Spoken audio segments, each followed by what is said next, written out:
تمہارے یہ لفظ ہیں جو دعا کی صورت میں تمہارے منہ سے نکلتے ہیں۔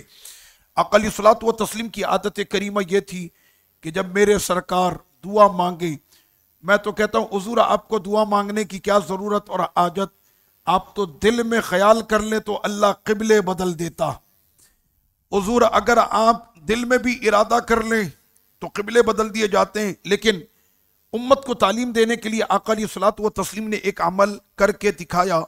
ابن مسعود اس حدیث کے راوی ہیں رضی اللہ عنہ۔ سیدنا عبداللہ ابن مسعود جماعت صحابہ کا سب سے بڑا فقیہ اور میرے سرکار کی نالین مبارک اٹھانے والے حضرت عبداللہ بن مسعود رضی اللہ عنہ، آپ فرماتے ہیں کہ آقا علیہ الصلوۃ والتسلیم اپنی دعا میں ایک لفظ کو 3 مرتبہ ارشاد فرماتے تھے، اور جب رب سے استغفار کرتے تو 3 مرتبہ آقا علیہ السلام استغفار فرمایا کرتے، جیسے ہم دعا کرتے ہیں اے میرے مالک میری بخشش فرما، اے میرے مالک میری بخشش فرما، اے میرے مالک میری بخشش فرما۔ تو اس طرح سے آقا علیہ السلام اپنے لفظوں کو دعا کے اندر وہ دہرایا کرتے تھے۔ ان اللہ یحب الملحین فی الدعاء، آقا علیہ السلام اپنی دعا کے اندر لفظوں کی تکرار کیا کرتے تھے اور ایک ہی دعا کو بار بار آپ مانگا کرتے تھے۔ اور اس کے بعد سرور کونین نے جو الفاظ ارشاد فرمایا من لم یسأل اللہ یغضب علیہ، جو اللہ سے نہیں مانگتا اللہ اس پر ناراض ہوتا ہے۔ سیدہ رابعہ بصری رضی اللہ عنہا، آدھی قلندر کا جن کو لقب ملا، اگر مرد ہوتی تو پوری قلندر، سیدہ رابعہ بصری رضی اللہ عنہا وہ ولیہ، یہ فرماتی ہیں انہوں نے اپنے ایک شعر کے اندر یہ بات کہی، اور آپ کا یہ شعر پورے عرب میں شورائے آفاق پر پہنچا، پورے عرب میں یہ مشہور ہے آپ کا شعر۔ آپ فرماتی ہے لا تسألن بنی آدم حاجتا وصل الذی ابوابہ لا تحجب، کہ اے بنی آدم سے مانگنے والے، اے انسان سے مانگنے والے، اپنی حاجت تم کسی انسان سے مانگتے ہو، مانگو اس سے کہ جس کے یہاں پر کبھی منع ہوتا ہی نہیں، جس کے یہاں کبھی کوئی رکاوٹ ہوتی نہیں، اس سے مانگو۔ انسان سے کیا مانگتے ہو اپنی حاجت؟ اللہ یغضب ان ترکت سوالہ وبنی آدم حین یسأل یغضب، کہ اللہ کی بارگاہ میں اگر تم ہاتھ اٹھا کر مانگتے نہیں تو وہ خدا ناراض ہوتا ہے، اور اگر بندے کے سامنے تم ہاتھ پھیلاتے ہو تو بندہ غصہ کرتا ہے۔ بندے سے مانگے تو بندہ کیا کرتا؟ ایک مرتبہ دے گا، اگلی مرتبہ جب آپ دوبارہ اس سے مانگیں گے تو اب دیتے ہوئے شاید اس کے ہاتھ ہچکچائیں گے، تیسری مرتبہ میں ہو سکتا ہے کہ شاید وہ نہ دے، اور چوتھی مرتبہ میں آپ کو منع کرے، پانچویں مرتبہ میں آپ کو دیکھ کے راستہ ہی بدل لے گا کہ یہ ابھی سامنے آ رہا ہے پھر مانگے گا۔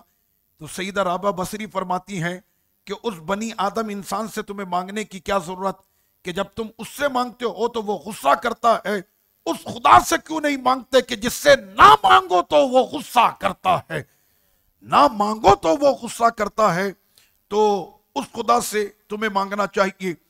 سرور کونین صلی اللہ علیہ وسلم میرے سرکار کی نظریں اٹھیں تو فرش زمین سے عرش بری تک کوہرام برپا ہو جائے کہ محبوب کی بار بار نظریں کیوں اٹھ رہی ہیں۔ جب محبوب کی صرف نظریں اٹھیں تو تہلکہ ہو جاتا ہے، کوہرام برپا ہو جاتا ہے۔ محبوب نے نظریں اٹھا دیں، کیا وجہ ہے؟ جبریل فوراً جاؤ معلوم کرو وجہ کیا ہے۔ تو پھر محبوب جب ہاتھ اٹھاتے ہوں تو پھر کیا عالم ہوتا ہوگا۔ آقا کریم صلی اللہ تعالی علیہ وسلم جب اپنے دستے مبارک کو اٹھاتے تھے دعا میں تو آقا علیہ الصلوۃ والتسلیم کے دستے مبارک یہاں تک کاندھوں تک ایسے اڑ جایا کرتے تھے دعا مانگتے ہوئے۔ اور آقا علیہ الصلوۃ والتسلیم کے جس وقت میں کرب کی کیفیت ہو، سامنے 950 کا لشکر کھڑا ہو، آج کی رات ہے، میدان بدر اب تھوڑی دیر میں سجنے والا ہے، آج کی شب ہے، اور جب وہ رات آئی تھی بدر کی وہ رات، تو آقا علیہ السلام کے دستے مبارک یہاں تک نہیں اٹھے، صدیق اکبر رضی اللہ عنہ کہتے ہیں حضور کے آنت اتنے اوپر اٹھے کہ آپ کے بغل مبارک کی جو سپیدی ہے وہ اس میں سے چھلکنے لگی، اور آقا علیہ الصلوۃ والتسلیم اس وقت دعا مانگ رہے تھے۔ ایسی دعا حضور نے مانگی نہ پہلے کبھی ایسی دعا کسی نے مانگی ہوگی، نہ حضور نے بعد میں پھر کبھی ایسی دعا مانگی، اور اس وقت آپ نے یہ کہا اے میرے مالک، تیرے حبیب کی اتنی کوششوں کے بعد آج یہ 313 کہ جنہوں نے تیرا کلمہ پڑھا ہے، اگر آج یہ اس میدان بدر میں مارے گئے تو پھر قیامت تک روئے زمین پر تیرا نام لینے والا کوئی نہیں ہوگا۔ اے میرے مالک، تو نے وعدہ کیا تھا کہ جب نکلیں گے تیرے یہ بندے تو تیری مدد آئے گی۔ وہ کون سا وقت ہوگا کہ جب تیری مدد اترے گی اور تیری مدد نازل ہوگی؟ اب تو گھڑی آ گئی، میرے مالک بندے اتر گئے ہیں بدر میں، اب تو اپنی مدد بھی عطا کر دے۔ آقا علیہ السلام کی چادر شریف ایسے سر انور پر تھی، اور سر انور سے وہ کھسکتے ہوئے سرکتے سرکتے جب وہ آپ کے کاندھے پر پہنچی، اور کاندھے سے جب نیچے آنے لگی تو صدیق اکبر پیچھے تھے، اور آپ نے اس چادر کو ایسے روکا اور آقا علیہ الصلوۃ والتسلیم کے سر انور پر دوبارہ اس چادر کو ایسے رکھ دیا۔ آقا علیہ الصلوۃ والتسلیم کے آنسو جو ہے وہ آپ کے داڑھی مبارک سے چھوتے ہوئے سرکار کے آنسو بھی بہہ رہے ہیں، اور وہ زارو قطار حضور کی دعا، اور ایسی دعا ابھی آقا علیہ الصلوۃ والتسلیم نے اپنی دعا ختم کر کے بات پوری نہ ہوئی ہوگی، دعا ابھی ختم بھی نہ ہوئی تھی کہ آقا علیہ الصلوۃ والتسلیم نے ابو بکر صدیق رضی اللہ عنہ سے فرمایا کہ ابو بکر، اپنے ساتھیوں کو خوشخبری دے دو کہ جو کہہ رہے تھے کہ رب کی مدد کب آئے گی تو خوشخبری ان کو سنا دو، وہ دیکھو اللہ کی مدد آ رہی ہے، جبریل فرشتوں کی فوج لے کر اتر رہے ہیں۔ اور بدر کی وادی میں آقا علیہ السلام کے دستے مبارک اتنے اوپر دعا کے لیے اٹھے ہیں، پتہ یہ چلا کہ دعا مانگو تو اللہ فرشتوں کی فوج بھی نازل کرتا، دعا مانگو تو رب کریم سب کچھ عطا کرتا۔ اب میں آپ کو وہ بتاتا ہوں کہ دعا مانگے تو بندہ کیسے مانگے، کس انداز میں مانگے۔ آقا علیہ الصلوۃ والتسلیم کے دستے مبارک کبھی اتنے اٹھتے اور کبھی سرور کونین کے دستے مبارک اتنے اوپر اٹھتے کہ آپ کی بغل شریف کا یہ حصہ وہ ظاہر ہونے لگتا، اور دعا ہو جانے کے بعد آقا علیہ الصلوۃ والتسلیم اپنے دونوں دستے مبارک کو ایسے اپنے چہرے انور پر پھیرتے۔ آئیے حدیث پاک بالکل صحیح، ایسے اپنے چہرے پر پھیرتے۔ حدیث کی شرح کرتے ہوئے زمانے کا عظیم محدث مناوی وہ فرماتے ہیں وَذَلِكَ تَفَاعُلًا أَنَّ كَفَّيْ مَلِيئَ بِالْخَيْرِ فَأَفَاضَ بِهَا عَلَى وَجْهِ۔ سرور کونین کے دستے مبارک سے بڑھ کر خیر کے ہاتھ کون سے ہو سکتے؟ حضور کے دستے مبارک جب ایسے ہوں تو اس میں نہ جانے کتنی خیر ہوگی۔ تو آقا علیہ السلام اس خیر کو اپنے چہرہ انور پر ایسے مل لیا، پھیر لیا کرتے تھے اپنے چہرے پر، دعا کے بعد ایسے مسا کیا کرتے تھے۔ میرے نبی کا ہر عمل امت کے لیے سنت ہے، اسی وجہ سے ہم بھی دعا کے بعد اپنے ہاتھوں کو اپنے چہرے پر پھیرتے ہیں۔ آقا علیہ الصلوۃ والتسلیم دعا مانگتے وقت قبلہ رخ ہوتے تھے، اور قبلہ رخ ہو کر دعا مانگتے تھے۔ حضرت عبداللہ بن ابی اوفا فرماتے ہیں کہ آقا علیہ الصلوۃ والتسلیم نے فرمایا کہ جس کے لیے کوئی حاجت ہو، کسی کو کوئی ضرورت ہو، تو اس کو چاہیے کہ وہ وضو کرے، اور وضو بھی کرے تو بہترین وضو کرے، ایسا وضو یاد الہی میں کھوتے ہوئے کہ آج اس کے بدن کے سارے گناہ اللہ اس وضو کی برکت سے جھاڑ دے۔ وضو کرے، اچھا وضو، پھر 2 رکعت نماز پڑھے، پھر اللہ کی حمد کرے، اور اس کے بعد میرے آقا نے فرمایا پھر مجھ پر درود پڑھے، اور اس کے بعد پھر دعا کرے تو اس کا بیڑا پار ہے۔ وضو کرے، 2 رکعت نماز پڑھے، اللہ کی حمد بیان کرے، سرور کونین پر درود پڑھے، اور اس کے بعد دعا مانگے۔ آقا علیہ الصلوۃ والتسلیم اپنی دعا میں سب سے زیادہ پسند یہ فرماتے تھے مختصر، جامع، شامل، کامل دعا۔ بتا دوں آپ کو میرے حضور کی پسندیدہ دعا کون سی تھی؟ جو بالکل مختصر اور جامع دعا تھی، ربنا آتینا فی الدنیا حسنہ وفی الآخرۃ حسنہ وقنا عذاب النار۔ یا اقلی صلاۃ و تسلیم کی وہ دعا ہے کہ جو میرے سرکار ہمیشہ مانگا کرتے تھے، مختصر جامع دعا حضور علیہ الصلاۃ و تسلیم کی۔ سوال یہ ہے، اے ہمارے رب، ہماری دنیا بھی اچھی کر دے، ہماری آخرت بھی اچھی کر دے، بولو آمین، اور بچا ہمیں نارے جہنم سے۔ سیدنا قتادہ رضی اللہ عنہ بہت بڑے مفسر محدث ہیں، فرماتے ہیں کہ دنیا حسنہ، میری دنیا اچھی ہو، اس کا مطلب کیا ہے؟ تو انہوں نے فرمایا اس کا مطلب ہے العافیہ الکفاف، اللہ عافیت کی زندگی عطا کرے، تھوڑے سے پر اللہ قناعت کی دولت عطا کر دے، عافیت بھی عطا کرے اور تھوڑے پر صبر کی دولت عطا کر دے، جس کو کہتے ہیں قناعت، کہ قناعت کی عادت اللہ عطا کر دے۔ لفظ پر آپ نہ جائیں، آپ آئیں معنی پر۔ یہ جو آج پاکستان میں اتنا کوہرام مچا ہوا ہے نا، اس کی وجہ کیا ہے؟ سرمایہ دار حکمران اربوں کھربوں اور نہ جانے اس کے آگے کے جتنے زیرو صفر لگا لیں تو اتنی دولت تو ان کے پاس ہے، لیکن اس کے باوجود بھی ہوس ختم نہیں ہو رہی۔ کیوں؟ ان کے پاس قناعت کی نعمت نہیں ہے۔ تھوڑے پر صبر کی نعمت جسے مل جائے تو اس کے لیے تو تھوڑا ہی جنت ہے۔ تو اس لیے آتینا حسنہ کا کیا مطلب ہے؟ اے میرے مالک، مجھ کو عافیت دے اور مجھ کو تھوڑے پر قناعت کرنے کی توفیق عطا فرما۔ سیدنا امام حسن بصری رضی اللہ عنہ فرماتے ہیں آتینا حسنہ سے مراد ہے العلم والعبادہ، علم اور عبادت، اور آپ نے فرمایا کہ اس سے مراد ہے اچھا مال، حلال روزی۔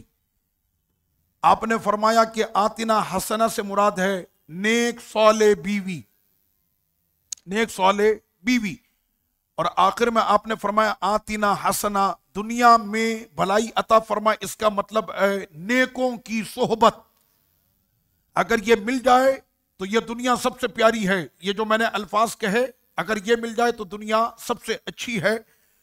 وَفِي الْآخِرَةِ حَسَنًا، اس کے تین معنی فرمائے اور ہماری آخرت کو اچھا کر دے۔ معنی تین ہیں اس کے، اے میرے مالک مجھ کو جنت عطا کر دے، اے میرے مالک میرے حساب کو محشر میں آسان کر دینا، اے میرے مالک مجھے بے حسابی بخش دینا۔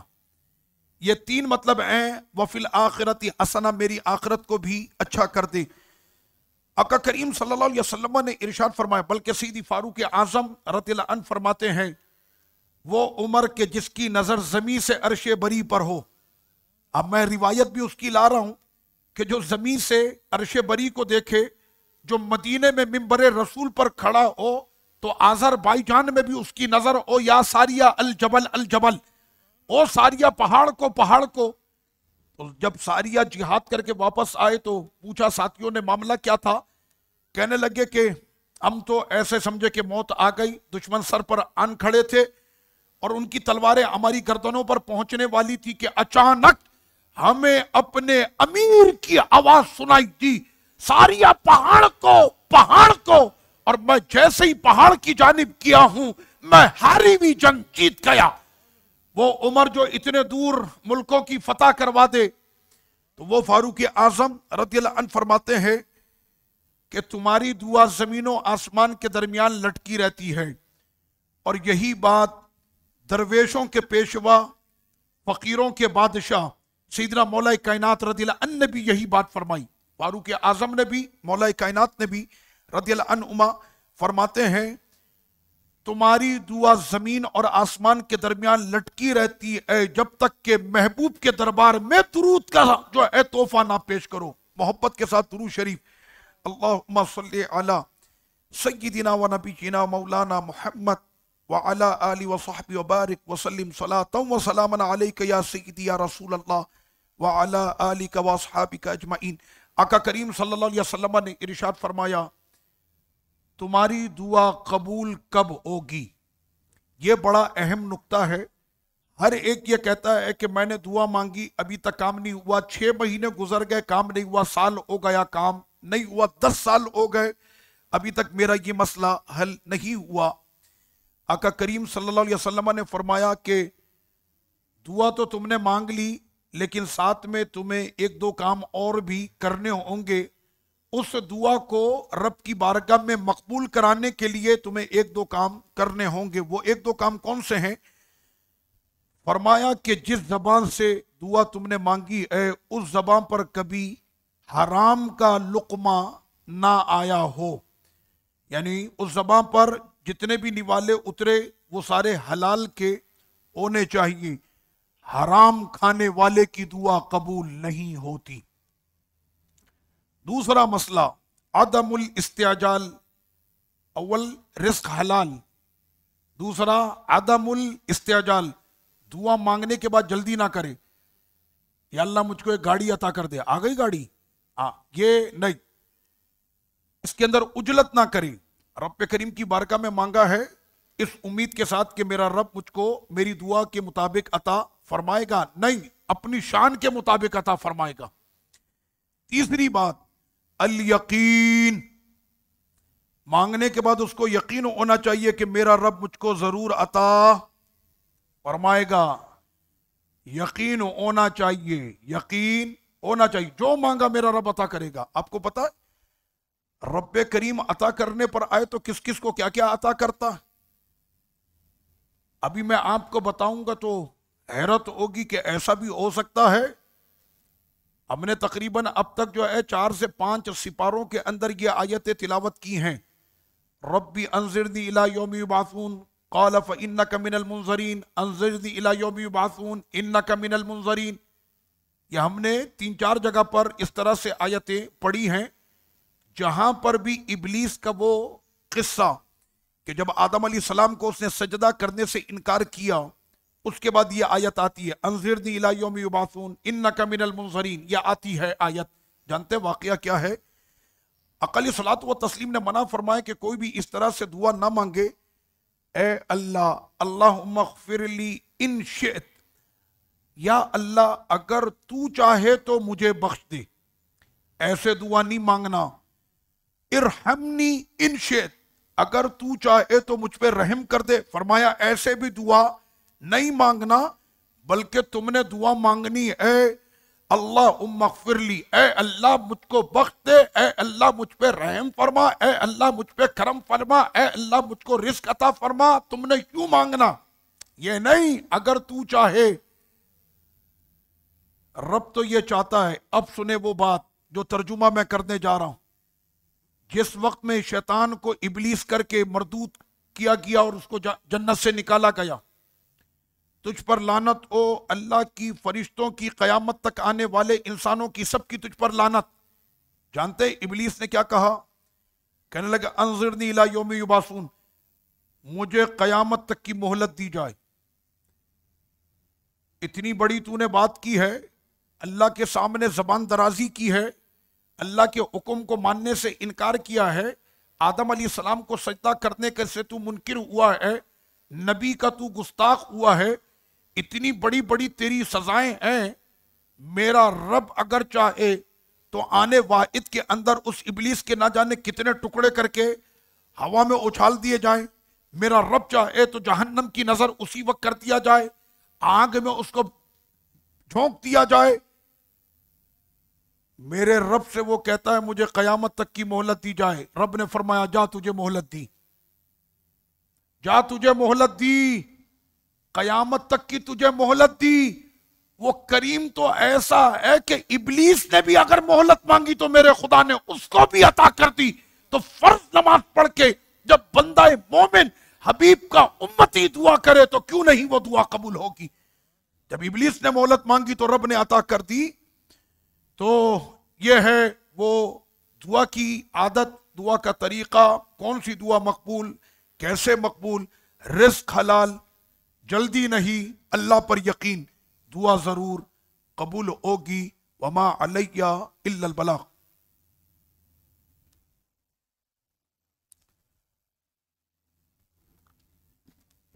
مصطفیٰ جان رحمت پلا کو سلام، شمع بز میں ہدایت پلا کو سلام، جس سہانی گھڑی چمکا طیبہ کا چاند، جس سہانی گھڑی چمکا طیبہ کا چاند، اس دل افروز ساعت پہ لاکھوں سلام، مصطفیٰ جان رحمت پہ لاکھوں سلام، غوث اعظم امام التقی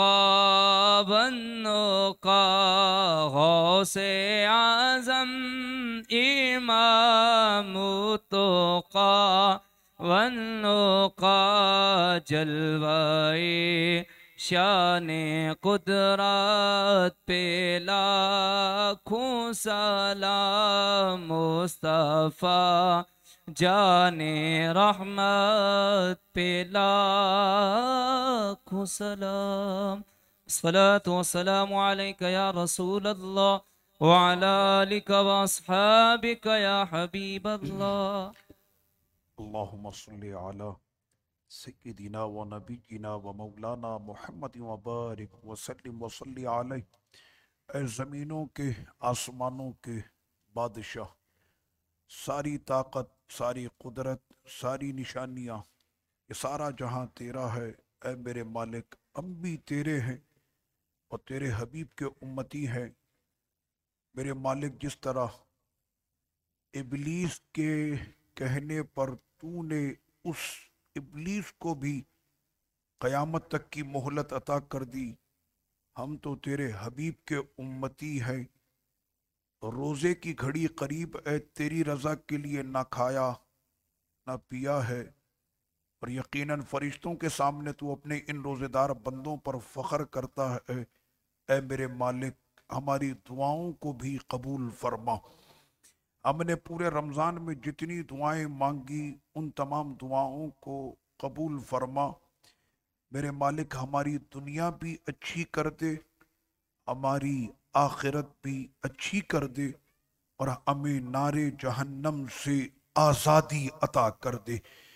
دنیا میں ہمیں نیک عمل کی توفیق دے دے، دنیا میں ہمیں نیک صحبت عطا کر دے، دنیا میں ہمیں تھوڑے پر قناعت عطا کر دے، دنیا میں ہمیں عافیت کی زندگی عطا کر دے، آخرت میں ہمیں جنت عطا کر دے، ہمارے حساب کو آسان کر دے۔ اے مالک، کرم کر دے اور بے حسابی ہم سب کی بخشش فرما۔ رب کریم، ہماری زبانوں کو مستجاب کر دے، ہمارے لفظوں کو مقبول کر دے۔ ہم یہ دعا کر رہے ہیں مالک کہ جب بھی ہم تیری بارگاہ میں دعا کریں، ہماری دعا کو مقبول کر دے، ہماری زبانوں کو مستجاب کر دے، ہماری دعاؤں کو مستجاب کر دے، ہمیں مستجاب الدعا کر دے۔ اے میرے مالک، جب بھی ان روزے دار بندوں کی زبانیں دعا کے لیے کھلیں تو مالک وہ دعائیں تیری بارگاہ میں مقبول ہوں۔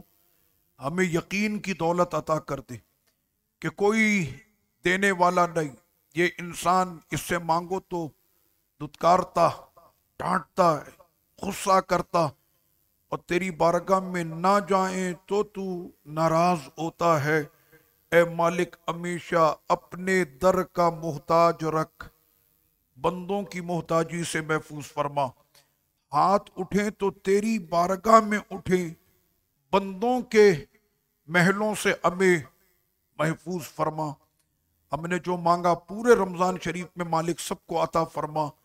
جو لوگ جہاں بھر میں ہمیں دیکھ رہے اور ہمارے ساتھ دعاؤں میں شامل ہے، اے میرے مالک، ان سب کو بھی اپنے شان کریمی سے عطا کر دے۔ اس مبارک گھڑی میں کہ اب افطار کی گھڑیاں قریب، اے مالک سب کے رزق میں، علم میں، عمل میں، عمر میں، مال میں، آل میں، جان میں، ایمان میں، سب میں برکت عطا فرما، اور کبھی بھی ہمیں اپنی نعمتوں سے محروم نہ فرما، تھوڑے پر قناعت کرنے کی ہمیں دولت عطا فرما، زیادہ کی ہوس سے ہم سب کو محفوظ فرما، رب کریم ہمیں یقین کی نعمت عطا کر دے۔ ہماری دعاؤں کو اپنی بارکہ میں اپنے محبوب علیہ الصلوۃ والتسلیم کے صدقے طفیل، اور جو ہم نے ابھی درود و سلام پڑھا، اس سلام کے صدقے، درودوں کے صدقے ہماری دعاؤں کو اپنی بارگاہ میں قبول فرما۔ وصلی اللہ وسلم علی سیدنا محمد وعلی آلہ وصحبہ اجمعین برحمتک یا ارحم الراحمین۔